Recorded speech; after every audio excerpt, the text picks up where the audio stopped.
What's going on? What's going on? Welcome back to the channel One Man's Walk. I am your host Gamal, back at you with another one. So what do we have for you today? Well, Kanye West, we're still going through the Netflix docuseries. We're on part 2 right now, which is Act 2 Purpose of the 3-part miniseries, docuseries, trilogy of this Kanye West Jeenyuhs, whatever you want to call it. So let's get to it right after this intro. Clean your house music. You can clean too.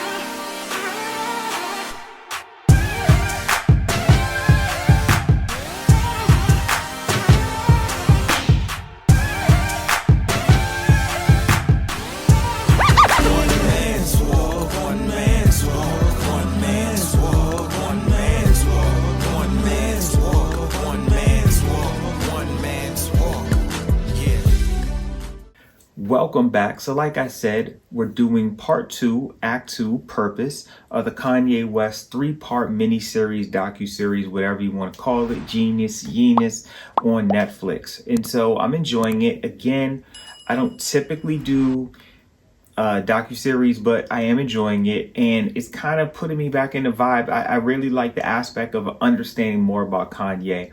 I feel like I was a pretty good Kanye fan for a while, and I feel like he lost me for a while and never really fully came back. I mean, like, I did enjoy Donda in the project before, but not to the extent that I used to. And so it's been good to kind of get an idea of Kanye and get an idea of his mindset, and this docuseries has been really good on that. And I'm really big on understanding the mindset of people, or trying to, because when you can understand the mindset of a person, it makes sense why a person does what they do. And you can, even if you don't agree with their actions, you can at least understand how they came to where they came to that conclusion.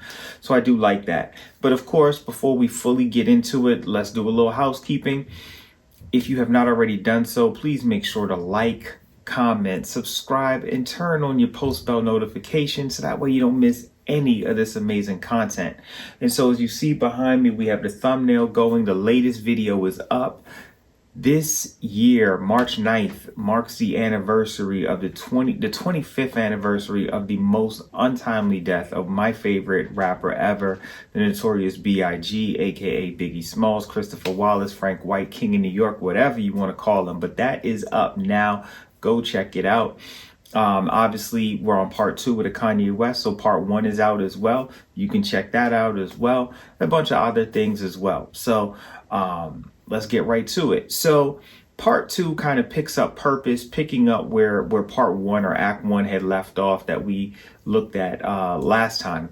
And so the continuating theme, or the continual theme that we have, is showing how much belief and dedication Kanye had to have in himself, realistically. And so when you get arrogant Kanye's, where I'm sure we're going to get when we get to part 3, or he's already confident, but that really out there Kanye, I think it kind of plays into one of the most interesting things was seeing how many people that were in his midst that really just didn't get him.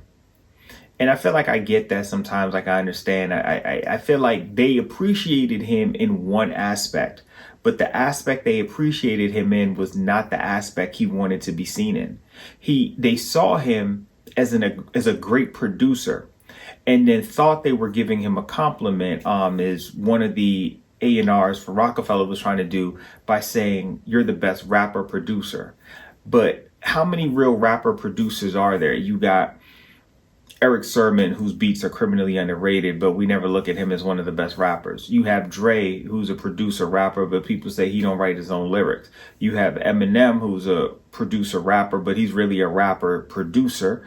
Redman is a rapper producer. You have Just Blaze doesn't rap. Manny Fresh doesn't rap. Scott Storch doesn't rap. Beats by the Pound don't rap.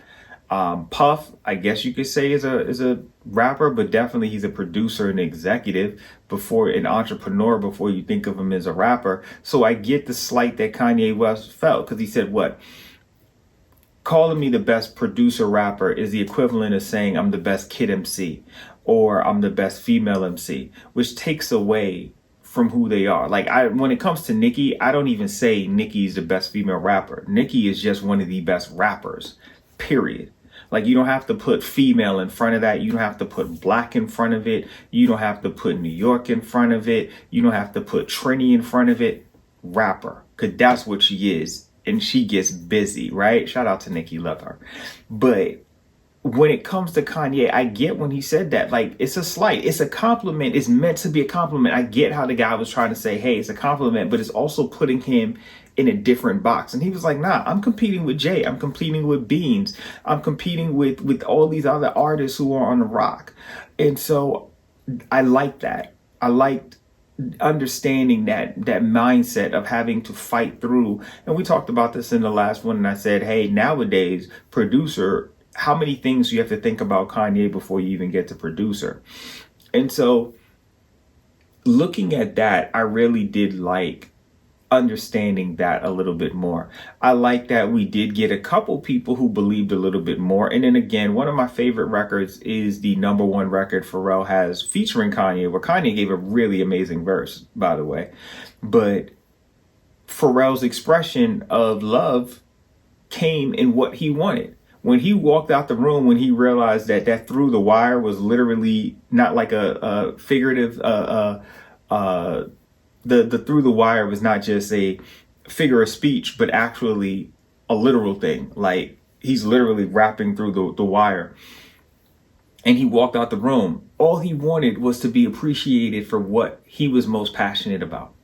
And sometimes people will appreciate this. I know I speak from experience on that. People will see you and say, you're really good at this, and I appreciate you for this. But some of the things that you really want the support or the appreciation in for what you bring to the table gets overlooked or overseen or gets diminished or not seen as valuable.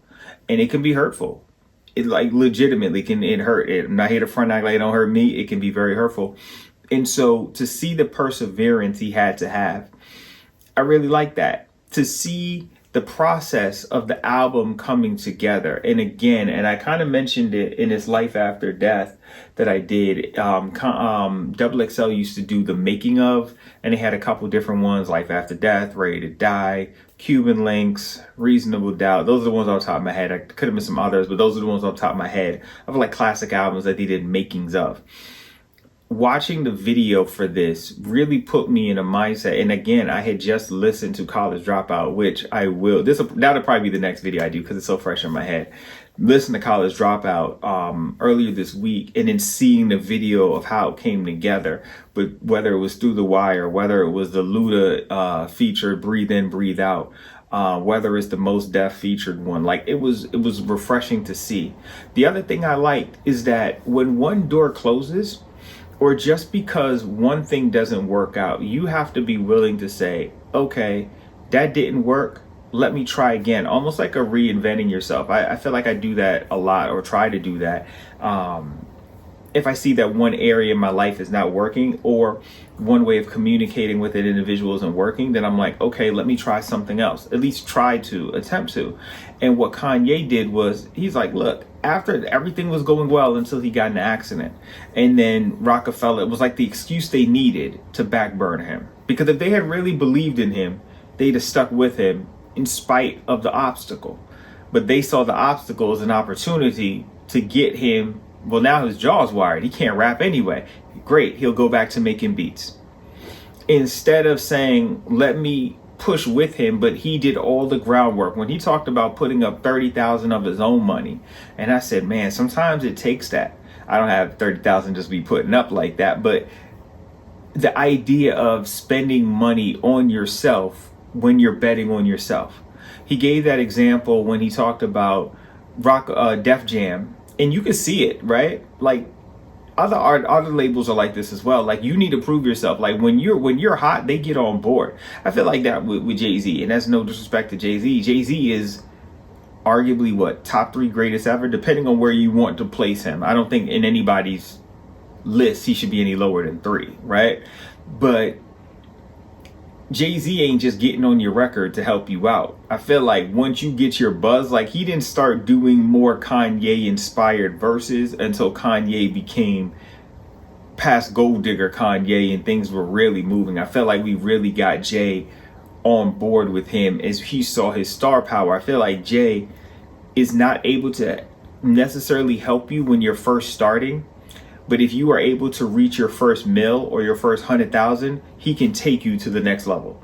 So like, I don't know if he can help you in that, you know what I'm saying? And that could just be what it is. Like, I don't know if he can help you if you start at a 0 and get you to a mil. But if you come in with your first 100,000 or your first mil, boy, he gonna get you to 10. I feel like Jay is really there with that. And I feel like Kanye had to earn it with him. And in earning it with him, this is the only thing that in part 2 that I saw that stood out to me, that I was like, the same individuals, and this is crazy, right? How this works. The same people whose respect you were trying to earn, who gave you no time a day, when the opportunity came for him to finally be successful, he wanted to do it more so with the individuals who shunned him than the people who were there for him. That I don't agree with. When he came to Cootie and the other individual and were like, man, you know you're going to do a bunch of videos for me, but I got to get hyped. Like, these guys had been with him through every bit of the struggle. Now that he was it actually reminded me of the Kanye line. And when you get on, he leave you right for a white girl. That's what it felt like when I watched that. Like, come on, Kanye. You're mad at everyone else for not believing in you. You now have an opportunity for these guys who are your videographers and have been documenting every bit of your life. This is your time to give them on the biggest opportunity in this Jesus Walks video to do it. And then he turned around and came back and asked him to do it afterwards anyway, when he didn't like the direction that hype went with it. And then he wanted to go back to his roots. And he said it ahead. They said it to him, like, you're probably not going to like it. And you're going to want to come back to us anyway. You should have just shot it with us from the beginning. At least give them the opportunity. And I didn't like, because it felt like the people he wanted to impress the most, who weren't paying him as much attention, is who he ultimately was willing to do everything for. That's what it felt like. And the individuals who had been with him, suffered with him, cried with him, felt the pain with him, I felt he kind of left them behind. And I'm like, nah, man, you got to remember the people who support you when everyone else don't want to support you. When everyone else doesn't get you, the people who get you, the people who are in your corner, the people who are fighting for you and truly backing you, those are the people you got to always remember and hold on to and be like, look, it doesn't matter. Like, I got you, because I won't forget what you did for me. And I don't want to get off on a tangent. I'm going to end with this, but when I watched the No Limit documentary that was on BT last year, one of the things that stood out was Snoop saying he had made a whole F Death Row album.